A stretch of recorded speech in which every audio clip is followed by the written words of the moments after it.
Greetings and salutations, race fans, motorsport lovers, and others. You know who you are, and welcome to episode 82 of Waved Yellow. How's it, Gary?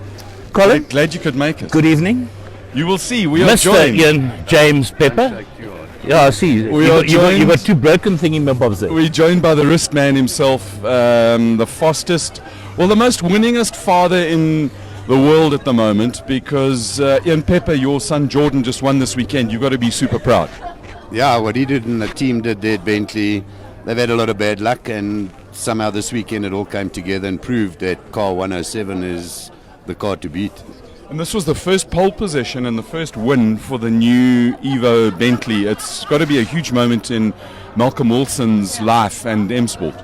Yeah, well, for Bentley and Brian Gush, who's a South African originally, who heads up Bentley Motorsport and the M Sport team, and Malcolm and Matt, and for the drivers and the mechanics and everybody, they put a lot of effort into it. And what they did on the weekend was actually mind-blowing that they got it together like they did. The pace has always been there, the mechanicals have always been, and they just had a run of bad luck over the last year. But it was domination. Pole, Geordie had the fastest lap. We'll talk a little bit about that later, but it was proper domination. Well, yeah, to start from pole and take the lead back after 3 laps and then never be hounded again it was something special. It was nerve-wracking sitting at home, but we'll talk about that a little bit later. So, Gary, production have been very kind to make small notes again. Well, I'm glad you can read them. I can't see a thing. But first of all, that is so true. Gary, will you talk to our technical department and get them to clean my glasses for me Okay, again? cool. So first of all, we have arrivals and departures, and sadly, Daley Mattison moved on to the racetrack in the sky at Isle of Man. It's probably the wildest, most dangerous motor event in the world. He had a huge crash, and Daley Mattison joins the rest of the racing gang in the sky. That's got to be one party and race of note in the sky there. Other things that happened. First of all, we've started this new thing, Hasty's Helpful Hints. Gary, Yeah. this is just to help life in general and give people... Is this like 2 seconds? Yeah. So... the Italian war heroes. No, they're really helpful. So, when you meet your client's parrot, who sits and talks all day long while you're doing his oak door, and you think this parrot is Murava friendly, Gary, here's a hint. Don't go up to a parrot's cage with your hand like this and say, hello, pretty bird, because the parrot's got a beak of note, and they attack fingers. So, don't go near a parrot with your fingers. And this wasn't a parrot was sitting on its perch, but it wasn't nailed to its perch. What else happened this weekend? Kyle Busch drills everybody at Pocono. It's either got 6 corners or 3 corners, depending how you go in it, and that was absolutely magnificent. Are you a big fan of that type of racing? NASCAR? I watch it when I can, obviously, but it's watching my kids and other kids and the Van Linde boys and Geordie generally keep us busy with Tasman every weekend. It's got to be bloody busy for, if you look at the families, as you say, the Van Lindes and the Peppers now, there's just about every weekend one of your kids is racing. This weekend 3 of them are racing out of the 4. So we got Tasman in Formula W. In the same venue we got young Sheldon cutting his teeth there in DTM, and I think he's gone from being gumless to being nearly ready to throw his teeth away. He's just phenomenal in what he's done. You'll look like you, Gary. Well, that wasn't No one will look like him. That wasn't very nice, Mr. Pepper. Yeah, but I mean, I was there, fortunate enough to watch him at Zolder, and that kid is special in that car.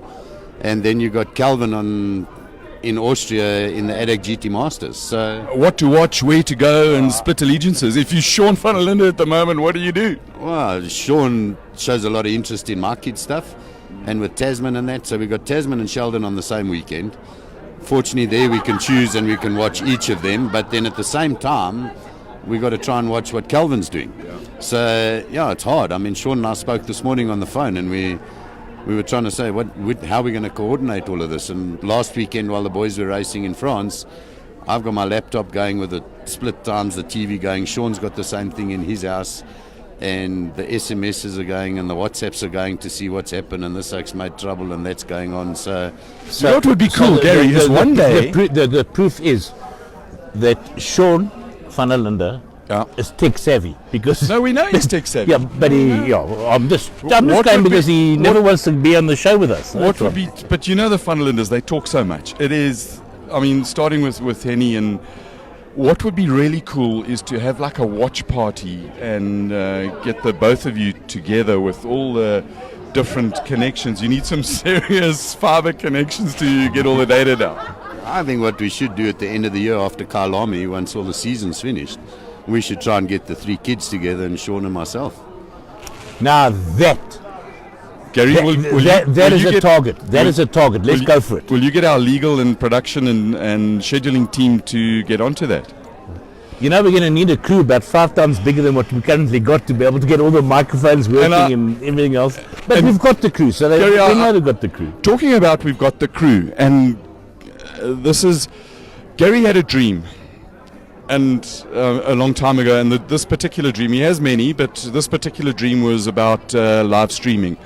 And last Friday we had a magnificent meeting to cement a relationship with Provision, to take things to, I don't know, move with the times, move with the future. And the guys in the studio, and when we go, we were at, where was it, Gary? At Jaguar Samola Hill Climb. Yeah. We had a crew of 24 people there, so we can rustle up some friends. And so those dreams about, you know, getting the crew and the team together, guys, there really is a crew there. And Jenny, our latest commercial chick, has joined us as well, which is absolutely fantastic. The other thing that I thought was of significance was Marcus Ericsson in Detroit. I really enjoyed watching IndyCars. You know, they difficult. They look difficult to drive. It's particularly after the restarts, and Belle Isle is bumpy as hell, and it rained on Saturday. So the link I sent you worked? No, Gary, that was for NASCAR. That was for NASCAR, and unfortunately my eyes took over and I fell asleep. So I want to just go to Morgan, your middle daughter, the non-racing daughter. Yeah. But she's in the legal profession, isn't she? No, Morgan's qualified cinematologist. What? Well, basically all the stuff for ladies and men, from your head to your toes, whether it's massages, reflexology, facials, all that sort of stuff. She's qualified. She's got a South African degree and an international degree. She's got her own little business that's going, and then she works for us at the factory, the company. Your company, you're a plastic man? Yeah, we're in plastic blow molding. We've been going for 25 years and make bottles and containers and print on them, and from medical, pharmaceutical, engineering, whatever. Petrochemical? Petrochemical.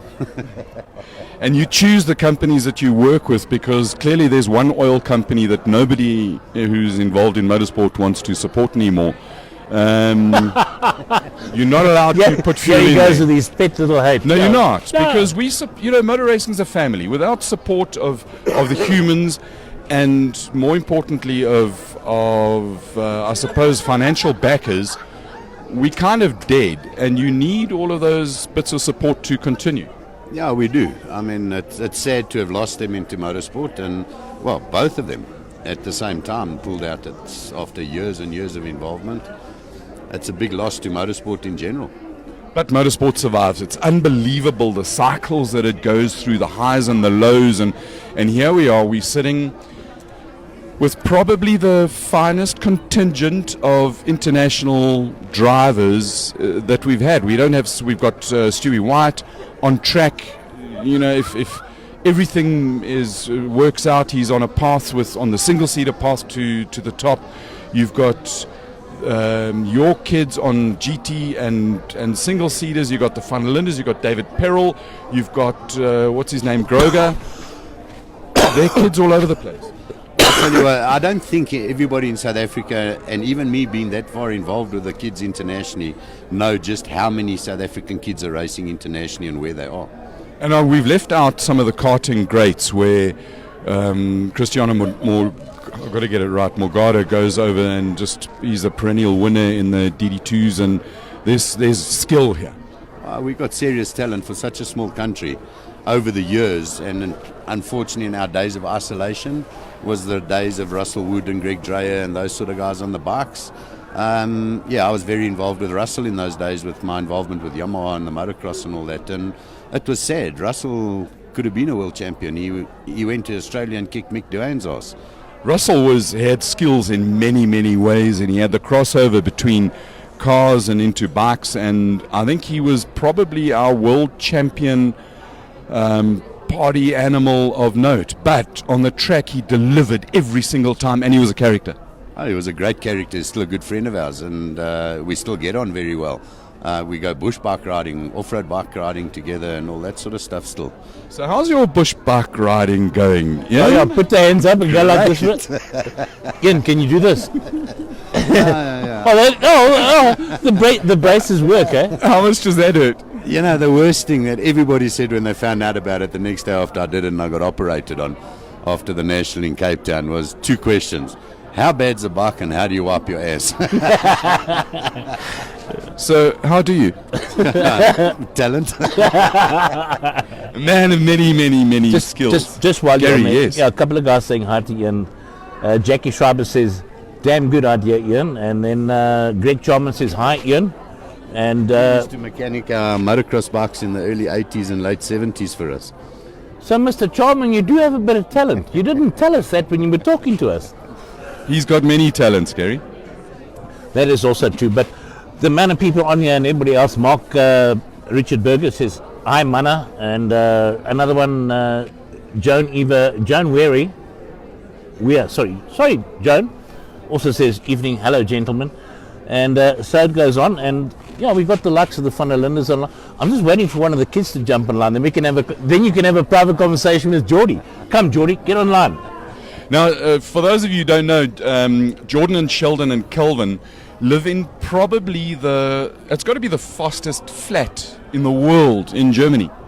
Yeah, look, if you take the speed the three of them have got together there in their little flat that they got in Kempton, and it's not Kempton Park in in Gauteng, it's Kempton, which is there where Up Motorsport and Sportline and that's where they started their career. So we were fortunate to have those people behind them when they got over there, to help look after the boys when we kicked them out of South Africa into Germany when they finished matric, the two of them, and Sheldon's joined them, yeah. So they've got a little flat going, and somehow they're managing to survive.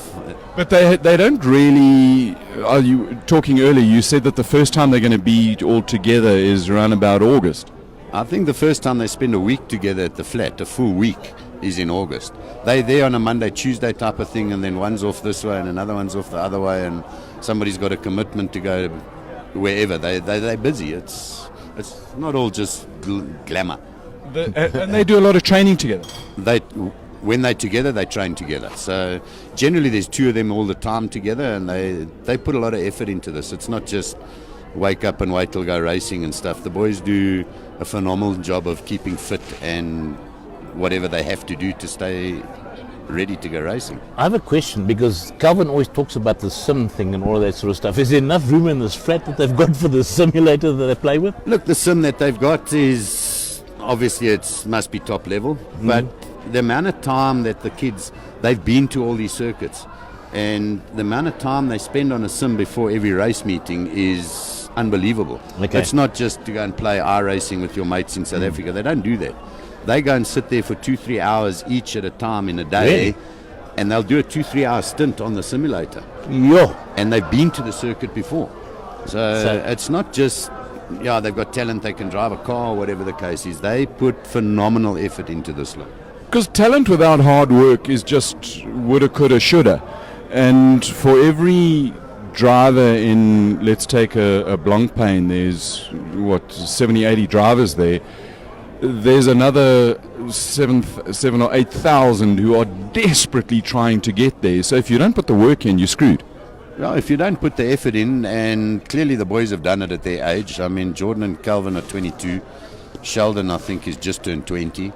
And I mean, you got young Aberdeen over there now in DTM as well. Sorry, there was another one. So we left you forgot Aberdeen. Adrian's boy there. Chris's boy. Adrian. That's what, Adrian back. Well, he knows all about Adrian, so... You remember Adrian, don't you? Sorry, Christopher. But Adrian was a great part of touring car racing back when Adam was a little boy. So, just to jump back into W Series, because I was a non-believer, for those of you who know, but I changed my mind. I'm allowed to. And I think that one of the things or a couple of things that have sprung out at me is the level of professionalism and the fact that there's a spotlight. The level of professionalism, this is not just, oh, well, we've got a whole lot of girls driving cars. This is serious stuff, isn't it? Well, definitely. I was fortunate enough, I went and watched Tassie at Zolder at the second round, and I was blown away with the level of professionalism that they've put together in this. The first time in what way? Well, from the hospitality to the way the cars are set up, the way they've run, the way they've got a structure going. They're a proper professional outfit. When you say structure, that's structure from an engineering point of view, but also structure from a driver point of view where they've got various commitments. Yeah, they've got a structure the same as the DTM guys, the same as the GT3 guys, the same as Formula One. It's not you got a bunch of chicks and they sit and look pretty and okay, it's time to go racing. Yeah, and you're not allowed to call them chicks, eh? Girls, young ladies, whatever the case is. But they're professional race drivers. They're bloody good at what they do. They've grown up racing all over the world only against guys. And it's the first time somebody's taken the initiative to try and showcase that these girls put together can actually do the job. We're 3 rounds into the season and we've already seen, and my Alzheimer's is playing up, the leader of the series. She's just been signed by that Williams. Awesome, successful Formula One team, the one cutting edge at the moment, Williams, as a driver for them. But that's to be signed as a Formula One driver out of that series has got to bode well for some of the future of some of the other drivers. Yeah, it has to. I mean, Jamie Chadwick is... Thank you. She's a hell of a nice person. Look, she's young. She's talented. She can drive a car. She's won British Formula 3 races and all that sort of stuff. So, yeah, she's been signed by Williams as one of their test development sort of in simulators and all that sort of stuff. But she's there. There's other girls that are talking to other Formula One teams now because all of a sudden it's showcased that these girls can do this job. So I think that the thing that changed my mind was not the fact that it's just for women, but it's a series that's properly promoted, and there's some, when you got Alexander Works, and you've got David Coulthard and some of the other guys involved, you've got a global spotlight that's shone on a group of drivers. It can only be good for their development. Yeah, 100%. I mean, the commitment from this W Series is every motor car has its own engineer and mechanic. Then a driver gets allocated or draws a car. So every weekend they could have a different engineer, different mechanic, different car. So they got to work with different engineers. And that's great from the feedback the drivers learning different engineers speak, because sooner or later they're going to go into their next steps are going to be with different people and different environments. You've got to learn that quickly.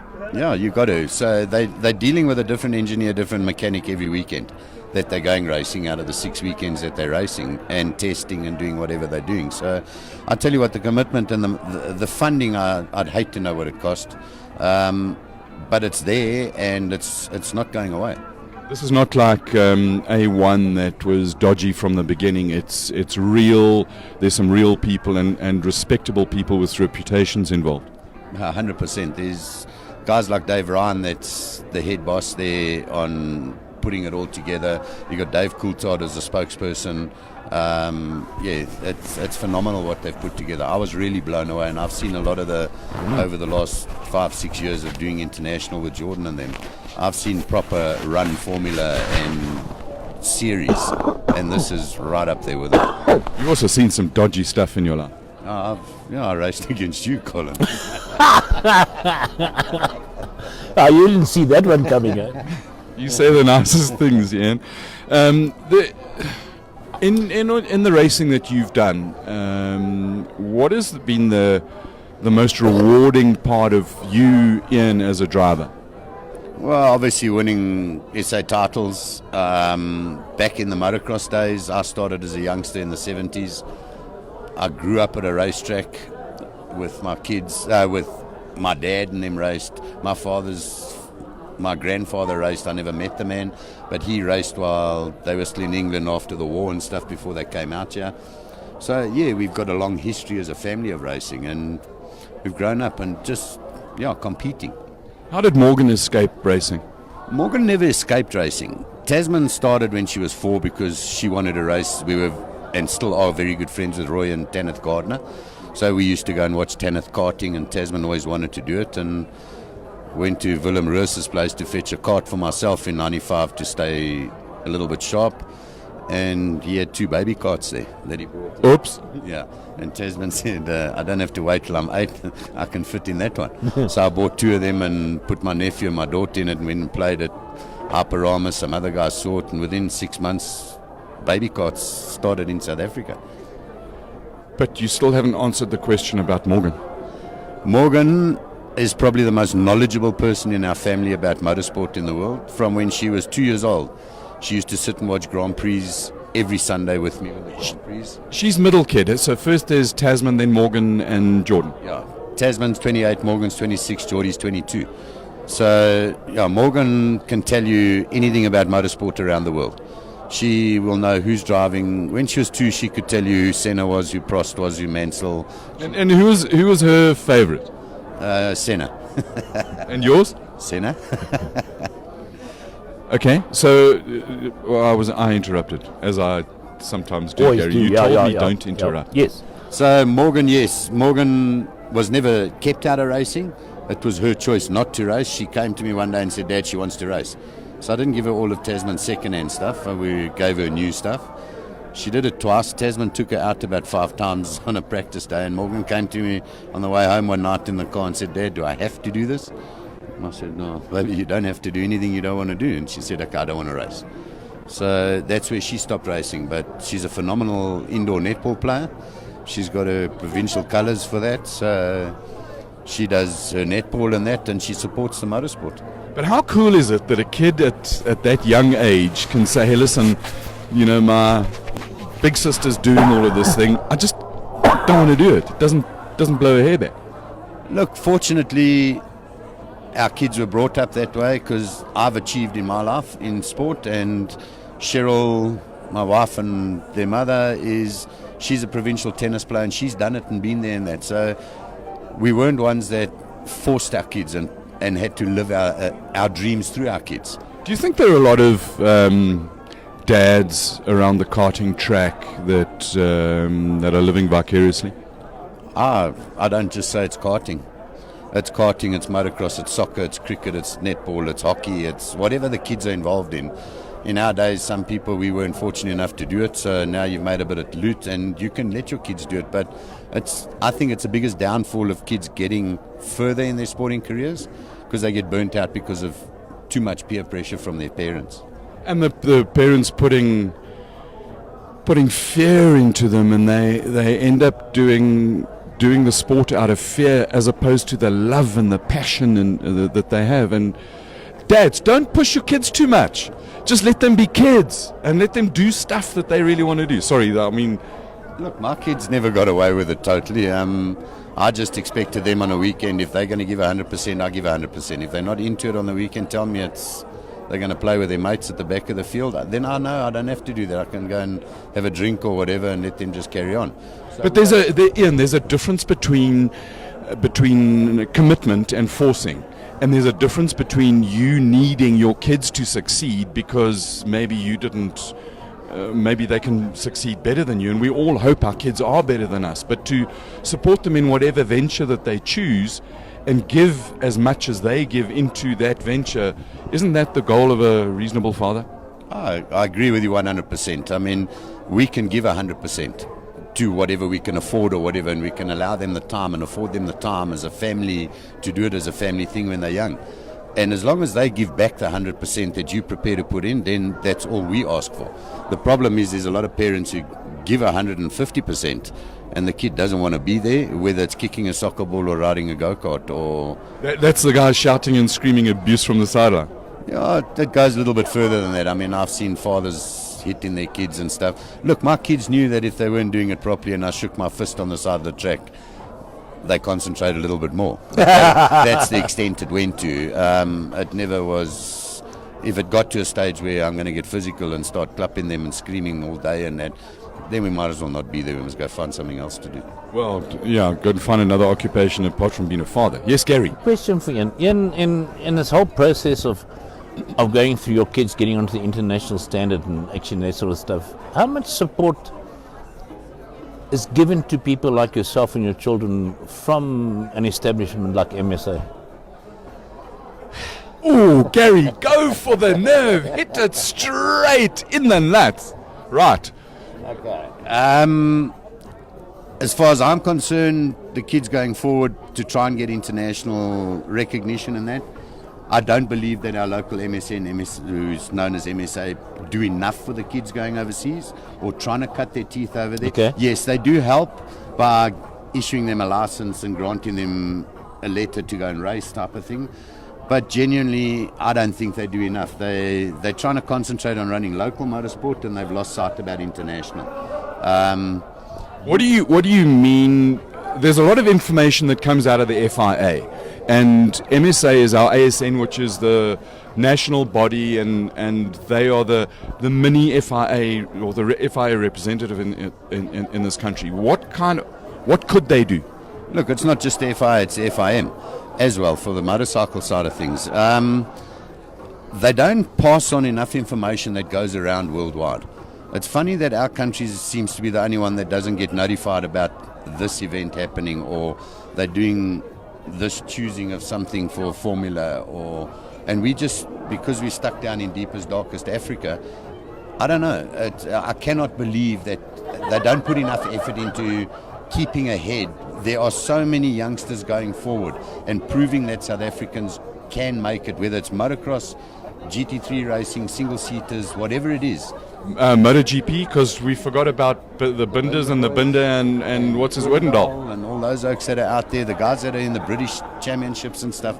We've probably got 30 or 40 kids out there that we know of 10. The guys are out there, and there is not enough done from our local MSA to keep abreast of what is happening worldwide and promote it.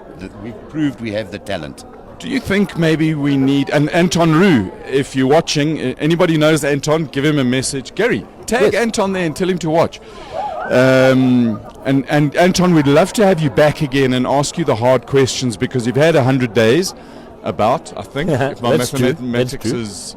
Because kids, maths and science is important. English is okay, but maths and science is important if you want to go racing. So do you think maybe they need somebody like an international development officer or somebody who is outward focusing on promoting SA talent? Look, I don't think they need to employ anybody else. They've got too many. No, I don't say they've got too many. They've really cut down, and it's like pretty streamlined. I'm quite involved as the commission president for motocross for the past 3 years and stuff, trying to help build it, and we put a lot of effort in, and 90% of the stuff that gets done around there is done by volunteers. So do we need, how do we focus more on developing the talent overseas? I think we need to stay more in tune with what's going on from the FIA and FIM with youngsters in motorsport, and we need to get that out every week. Somehow there's something going on, whether it's karting, motocross, circuit racing, whatever it is, ladies, there's nothing happening. We get no feedback. So Anton and Anton's friends, anybody who knows Anton, and I think it's time that we got Adrian Skoltz, if you're watching. We'd certainly like our people will get in touch with your people, and let's have a chat about it and see, maybe we don't know. I tried to have a look I was doing some research on who does what in motorsport, and I couldn't find a list of all the various commissions on the website. I think they are there, but like I say, I'm not just slating them. I am hands-on at Motorsport South Africa as a commission president for motocross. And and I'm interrupting you. You got involved because you saw there was a need, and another amateur step. By amateur, I mean a non-paying person with passion and love for motorsport stepped in to fill a gap and to help motocross grow. Well, my history was motocross, and that's where I started my motorsport career, and then progressed to the circuit racing, and then with the kids and all that sort of stuff. So, yeah, I got a call from MSA 3.5 years ago and asked by Adrian and then Wayne Riddell if I would really think about coming in to try and put a structure together as a commission for motocross, because there was nothing going on, and we had two ladies that were doing an excellent job in Motocross South Africa, and they'd been promoting and running this thing, but it got to a point where it needed to go the next step, and it needed a proper commission to take control of it. Yes, I head up the commission. I do a hell of a lot of work on it daily. It takes up a lot of my time, but we've got a good commission together. And it's a team, so you maybe give some guidance and structure to it, but the hard work is done by a team, as most of motorsport is. Well, the hard work done there on our commission is done by privateers like myself, Wyatt Avis, Richie van der Westhuizen, Nolene Room. We're all there, and then the various representatives from around the countryside representing their provinces. Like every other commission, there's nobody draws a cent or gets paid a cent to do this job. We're there for the passion of motorsport, and Motorsport South Africa use that to their advantage. And there are some successful commissions, and there's some commissions that are done for personal gain, which, yeah, it's hard to say, but there is. Colin, you've been there. I'm not pulling the punches. It's the way it happens. But you are pulling. You're being very reserved. And I remember a discussion we had probably 3 months ago. And one of the things that I love about you, Iain, is that you're passionate. You love motorsport. And if you love motorsport, do us all a favor. Don't say, if you see something bad, don't trash it. Provide some constructive criticism, and more importantly, pick up the phone to somebody who's involved and volunteer to go and fix it, because I think that where we are at the moment, that we've got a super healthy contingent of bikers and carers and karters who go over. We've got world champions in karters, we've got race winners in Blancpain, and in this country, we're seeing some serious cars and serious commitment. I think motorsport's it's on the up. Look, I definitely think it's on the up. I think where years and years ago where the focus was lost, if you take it as a pyramid, and the pinnacle is national motorsport, yeah? Everybody concentrated too much on national motorsport. And when that started to fall apart a couple of years ago, the growth from the ground, from the grassroots, the regional racing, the club racing, that is it's super strong at the moment. I mean, you got the VW Challenge running around, you got the Formula V, they nationals, but you got them doing regionals and that as well. You got the Formula Libre, the single-seater series and that. And historics and guys rebuilding Formula Fords, like ancient cars, but they the love and the effort they put into it. It's brilliant. Like you say, the Formula Ford thing, if you take a look at it, past champions of ours, guys that have done Dakar, Duncan Foss's son has come through the ranks now of being a club racer in a 19 whatever footsack Formula Ford. But those kids are coming through with their parents that used to be, and that's where the growth is taking. And we've done it at motocross. We've had to start looking at the base, build the pyramid's foundations again, and let's get back to the pinnacle. And it is growing. I mean, that G&H Transport supercars and that, we all laughed when it was a BMW with a turbo or two turbos if they're Oak, and then you throw three on or whatever. Now you've got some proper GD3 cars out there, and the guys are peddling those cars. And I think it's got a lot to do with the likes of what the kids have gone overseas and are racing over there. It's created a lot of interest here. The guys have got money that are doing it. But it's a strong formula that's going places at the moment. And every time you go to the track, there's another GT3 car that's arrived. And it's a McLaren, and then it's a Lamborghini and the Aston Martin and stuff like that. And I believe a couple of them sound like they've got entries. They've got to get their cars to the right spec, but they've got entries for the 9 hour at the end of the year. There's going to be a hugely strong contingent there, led by the Van der Lindes and Pepper. And do you think that Tasman will could she get a drive? Look, I don't think that series already has their teams and drivers and all that sort of stuff. The only way somebody here is going to get it together is if they get somebody to bring a car out and they put something together with a team. That wasn't going to come out here. Or there will be some, how shall we put this, possibly lower tier teams who, in the tradition of motorsport, they go to the foreign country and hope for the pay drivers to come and add a bit of party money. Yeah, that could happen. I think it possibly will happen with 2 or 3 teams that might come out. But I think going forward, like you said again about the W Series, I don't think you're going to see any women next year get into Formula 1 and drive Formula 1. But I think some of the youngsters that are starting with it this year, in a couple of years' time it'll happen. And the more years this carries on, you're going to see a few ladies that'll get to some form of driving Formula 1s. Whether they're going to get to win a World Championship or not, I don't think so. Whether they get to Ferrari or to Mercedes-Benz, maybe not. But I think the lower teams might see the marketability of a woman. And when they realize that these women, ladies, chicks, sorry people, can actually drive motor cars and are not scared to mix it. And I think the future for it with the W Series is going to play not just into Formula 1. I think it's going to play a big role in the GT3s and the GTEs and the Le Mans sort of racing and that sort of stuff that, I think the girls will get there. Just a quick one. Mr. Darrell Brooks says, hi, Mr. Pepper from the UK. I'm sure you might know who he is. David White's online, and he just says, hey, Gary, lekker beter met 'n smiler bietjie. Now, that's another talent that's over there trying his best, young Stuart White, getting in there and doing his thing, and he's doing the Formula 4 in France, and let's hope he actually gets there. At least he's got a deal with Sauber. Now, whether that gets him to Formula 1 or not, we all hold fingers and cross thumbs, or hold thumbs and cross fingers. Yeah, I agree with you. Unless you're there, you can't say you're going to do it, or you might not make it, or whatever. So a lot of people sit back and say, and we've been down that road where it's cost us a lot of money and a lot of commitment from everybody that's out there, whether it's from the Binders, whether it's the guys, the estimates in the UK racing in the British Superbikes and stuff like that, to ourselves and the motocross guys that have been over and all that and are currently still over there racing in America and the World Championships and motocross and stuff.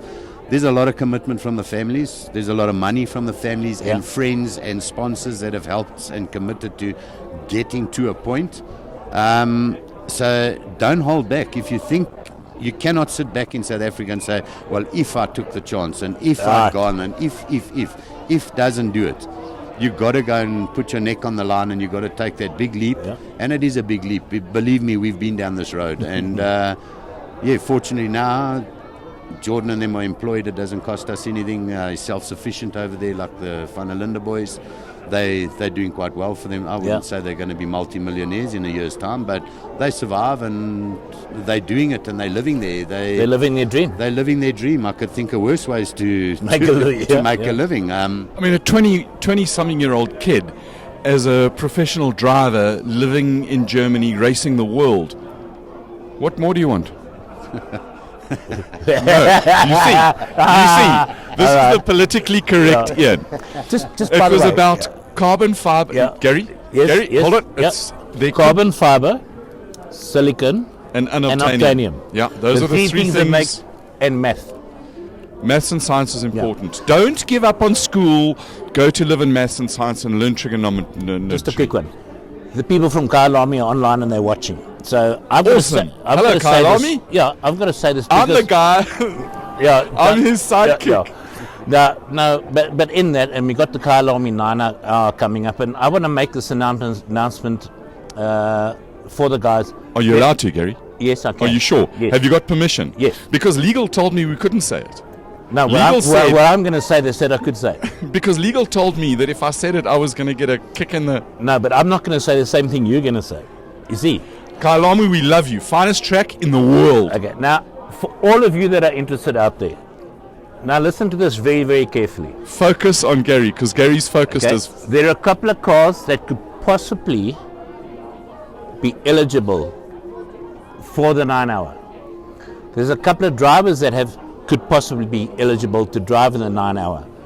And I need you all to be patient.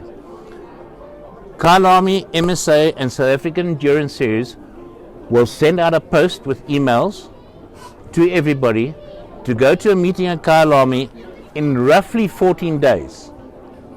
So just watch your emails and watch these posts, and as soon as I get it, I will be posting it on iLab. Those of you that think you have the capability to be able to go and do this, go to that meeting, go and find out what it is. There'll be stewards from the FIA over there, from SRO there, etc., etc. They tell you exactly everything is going to go by. You guys will have it from the horse's mouth, and you can make the decisions. You can't call them horses, Gary. They're not horses. But you just said from the horse's mouth, so No. you're saying he's a horse. No. Gary, All of they're them. going to be the No, Murin there's again. going to be a lot of horsepower at that meeting. I was laughing because there's some stupid game with a bat and a ball. Yeah. And the comments coming out there, did we come second again? And we won. So somebody said that he was... don't you just love the passion? The absolute passion that people have got for sport. South Africans are passionate about South African sport, whether it be cricket, rugby. Sometimes we don't know why we support the international teams when they're on a downer, but whether we rock bottom, you're still going to have a South African contingent that is faithful and will swear by their team. And how cool is it when you're watching a race overseas and you see the South African flag? It's always there. I'll tell you what, I've been obviously now for like 7-8 years over there 10 times a year watching events and with the kids and whatever. Even longer than that when they were karting, it goes right back. But wherever you go in the world, there's a South African flag. The last one at Osher Stephen Jordan went with Calvin as a spectator just to be his mate and help him do whatever they were doing on the weekend. Calvin was racing. And I came up with a South African flag and saw Jordan in the crowd and asked him to sign a South African flag. He's just a little boy dressed in his normal kit, walking around the circuit, watching what's going on, and they know who he is. They know who Calvin is, Sheldon, the Binder boys. They're known over there. They're not just hidden. And there's always a South African flag wherever you go. If you watch Erdsberg on the weekend, wherever you saw there, wherever there was a crowd, there was at least one South African flag in that crowd. And I know that there was a South African, I think he came fifth-ish. Yeah, Wade Young finished fifth. He had a problem with the back wheel coming loose, the tyre loose, and a moose problem. So, he was in possibly to be on the podium, definitely. He finished fifth. There were 16 finishes. So out of 500 riders that finish it, and the South African Oaks are there. Wade Young is he's mega, eh? Wade Young is, in my books, is probably top 3 in the world in enduro. The likes of Travis Teasdale. We got youngsters like Matt Green coming up now, a little boy from Natal. These guys are world class. They go over there and they open eyes. It's phenomenal what they're doing. Gary, who was that guy? Yeah. The American motocrosser, South African? Albertine. Yeah, Greg Albertine. What happened to him? Greg Albertine, I believe, is in Germany somewhere. I think in Germany somewhere, and he runs and coaches motocross and whatever. And you've got Colin Dugmore that still runs a professional team over there. You've got the likes of Langston. You've got a bunch of South Africans. I think there's about 5 of them that run professional race teams with the factories at KTM and Husqvarna and Yamaha and from South Africa. Gary, here's a challenge. What? Will you talk to production? Okay. And let's draw up a register of South Africans in world motorsport. We can start with Gordon Murray. How freaking cool is that new car of his? It's a T-50. Freaking leavable. This is the car Durban boy Murray dreamt of building that he can now do. So let's start a register of who's who in motorsport in the world that comes out of South Africa, and let's try and keep it concurrent. We need your help on this. Don't forget about Alistair Gibson. I mean, Yeah. Alistair Gibson was with Formula One Renault. Yeah. He was with British American Tobacco, BAR in the day, as the main engineer, their main go-to guy. And we got proper in NASCAR. Kenny Houser's there. So, guys, please will you send names? Yeah. Sir Wayne Taylor. Yeah, Sir Wayne Taylor. Sir Yeah, Wayne I mean, Taylor. I mean, he wouldn't take our calls when he was here. Wayne's moved up in the world, and I mean it seriously. To win with a Spaniard in it is kind of serious. One last thing, a guy, Keith Britt, is online, and he says, for Iain, do you think there is enough local development for young racers in South Africa? Depends where you take development. Grassroots development, there's a hell of a lot going on in motocross. I'm obviously am privy to what goes on around the countryside. Cape Town's got a good thing going. Up here in Gauteng, ex-Springbok, multiple 13-time odd winner of South African titles, Tony Riddell. Yeah. He started a thing with some youngsters at the beginning of the year, and I think he's got like 32 guys it's built up to from the 50s and 65cc stuff and grassroots stuff. He teaches them on weekends and all that sort of stuff. Natal does it with White Avis and all of them down there. There is development, but I think we lose sight of when development gets thrown in that it's for free. There's no motorsport that's for free, and that's We know that. I get phone calls weekly from families and stuff that think their kid wants to go racing and that, and they expect it to be paid for. Yeah. Unfortunately, it's a sport that you got to find the money to get to. Cars, bikes, carts, things are not cheap, and you can start soccer with a soccer ball, but you need wheels, and you know the story about wheels, Gary. If it's got wheels and tires, it gives you. It's going to cost money and break down. But if you look at, I go back to when my kids were karting, when Tassie started and that, and when Winston Wenzel sponsored her and Trent and Leroy Poulton that they rode for the Mercedes-Benz Academy or whatever the case. There was a young guy there that came to push go-karts on weekends, Elijah. Now, he's one of them. He runs a very successful karting team. And you started off just as a volunteer. He started off as a volunteer with Winston, washing go-karts and pushing go-karts around, and then got employed by Winston and Grant Wenzel. Then there were the guys that went through with Leroy Poulter and them from the Burrell days. I think there's 3 or 4 of these black gents that are running very successful karting teams. As from the development side, they train, they coach, they prepare. They're obviously doing it as a business, else they wouldn't be there still. But you've got to start off somewhere. So start by volunteering, phone a guy, and Iain's details will be on the site. So if you want to know anything about motorsport and how to develop a son into a GT3 driver, contact Iain. Yes. Oh, sorry, or a girl into a W Series Pro. Gary, you were about to say something. One last question this is a young black gentleman who was at the FIA meeting with Stuart and all of that. He spoke to us with Stuart when we were online last time with Stuart. Young Poker. If I got it wrong, I do apologize. It says congratulations to the Pepper family. I'm so happy that they are dedicated and sacrifice. Nothing is for free in motorsport.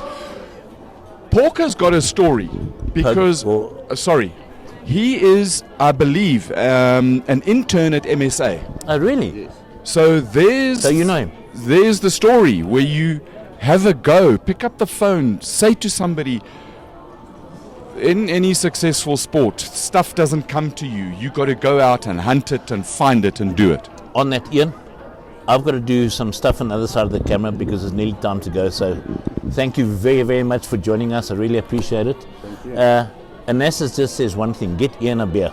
Iain doesn't drink beer. He's on a health kick at the moment. Iain, congratulations, thank you, and good luck.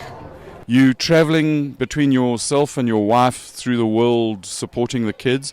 It's so lacquer that the parents have got the the love and involvement and want to be there with the kids. And I know that they must value it a lot when they see mom and dad there. And thanks for what you've done for motorsport, and thanks for being here and spending some time away from your healing wrists. Thanks, guys, for having me on. And obviously, again, guys, the fans of our GD3 contingent guys out there, Spa 24-hour end of July. Let's hope we can get 3 kids on the podium there out of the South Africans, and definitely come and support them. It's going to help them at the 9-hour. We could get 3 manufacturers with 3 South African drivers on the podium. That would be unbelievable. That is going to be an experience of note. Kyle Army, 9-hour, end of the year. Tickets are on sale. They're actually going fast. And in the days of Francis Tucker, you cannot put 100,000 people in Kyle Army. Their space is limited. Get your tickets now. Get out there, support and love motorsport. That's it for Wednesday. Be safe, be fast, have fun. And we'll see you next week at the higher ground for another episode of Waved Yellow. Thanks for watching. Cheers.